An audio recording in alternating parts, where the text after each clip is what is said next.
So this is part 2 of my audio commentary on the Adventures of Matthew Robinson 2, Ohio versus California Barbed Wire Deathmatch. I am your host for this video, Matthew Robinson. I am the guy with the dreadlocks you see there, and I am also the writer, director, and creator of the Adventures of Matthew Robinson. In the scene you see Sarah Brown and Lennox Chavera, and entering the scene now is Aaron Loveland, who actually is a comedian, a stand-up comedian. He actually performed recently on Sunset Boulevard. He's making waves.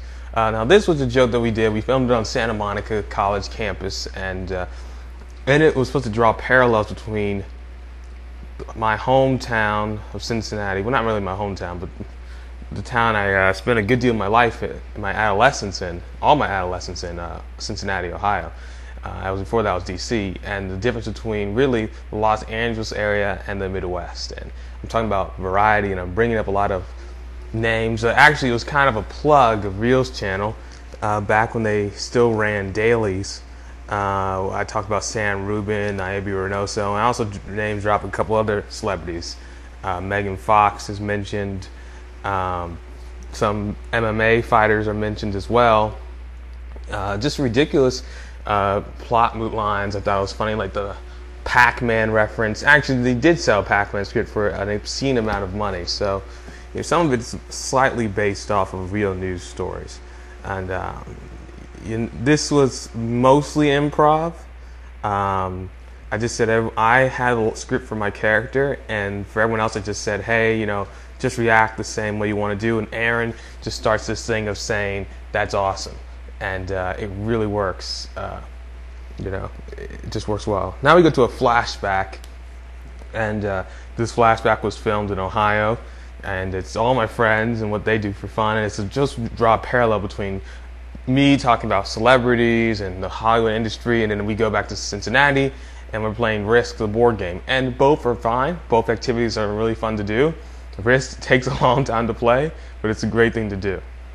And yes, this is a flashback within a flashback, and it just kind of broke the fourth wall a little bit here with Jordan mentioning that I was having a flashback within a flashback. And Jordan really loved that line, and he helped write that line, actually. This scene was completely scripted. There was no real improv. The only real improv part that we put in here was Adam coming out in his Batman outfit and attacking Chris Lippard. The Dark Knight had just come out into theaters.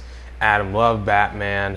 I don't think he has actually seen the movie because he was so young, but he loved Batman. He got all the Batman merchandise was out, so we gave him a little Batman outfit so he could attack Chris Lippard, who you see in the green, and of course Gabe is in the red cap, and Clayton, who was one of the focal points of the first movie, was playing Risk. So there's Adam. He can do some stuff. And this came up. I kind of came up with this idea when I was playing a Risk board game, and I just saw the command destroy the black troops, and I said, wouldn't it be funny to make a joke about how someone would think that was racist? So in the girl in the pink, that's Lauren. In the blue, that's Lucy Simon, and of course that's Clayton. Everyone loves Clayton. That's how I was able to center the first movie was wholly centered on rescuing him. He's a really funny guy, and when you put him on camera, he's just going to do something really hilarious, and that's what he does here with the script. And then we have Gabe, who's just hilarious in his own right, and really should do stand-up as well. Okay, so now we go back to this scene where we're sitting around and I'm talking about Ohio, and they're drawing comparisons. Now this scene was pretty much completely scripted, and they all do a good job of delivering the lines, and I really liked it. Lennox is just hilarious in the scene. Aaron as well with his "Is Ohio even a state?" I need to make a T-shirt that says that.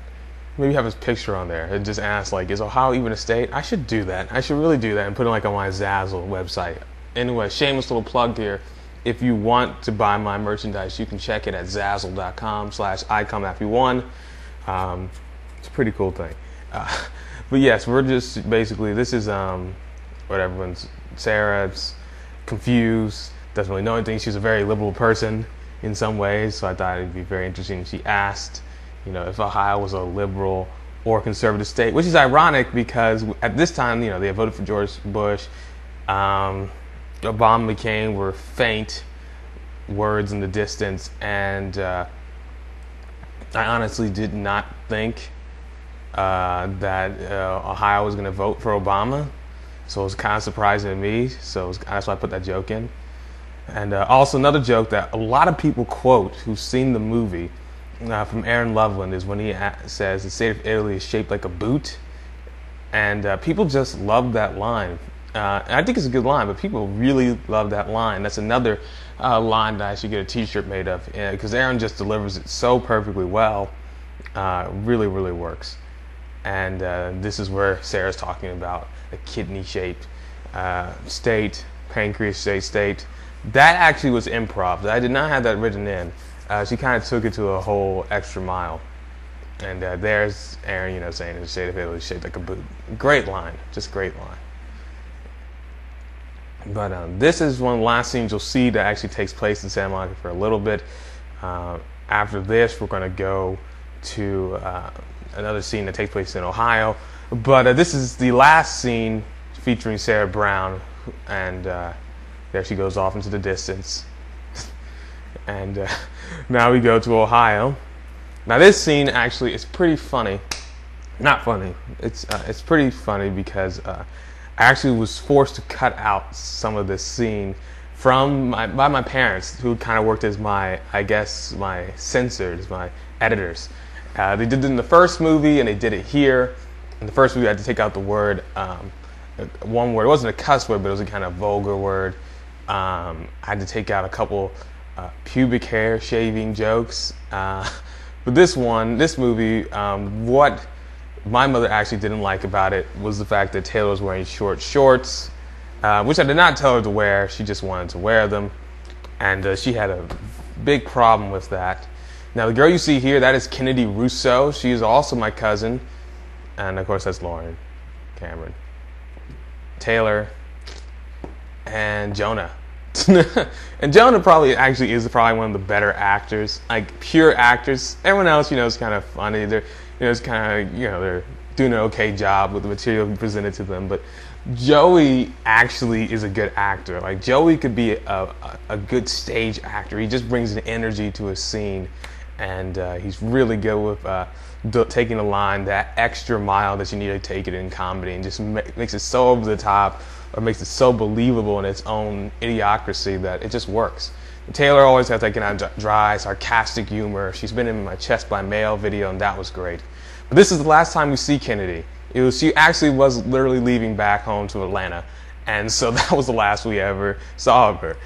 So, hey, what are you going to do? Actually, when we cut out the scene, we cut out the part where she leaves in the car to Atlanta. That would cut out the scene originally. I think there it's about 2 minutes long. Originally, that scene was 5 minutes long, so I knew I had to cut it because it really had a lot of dead space. It was kind of boring.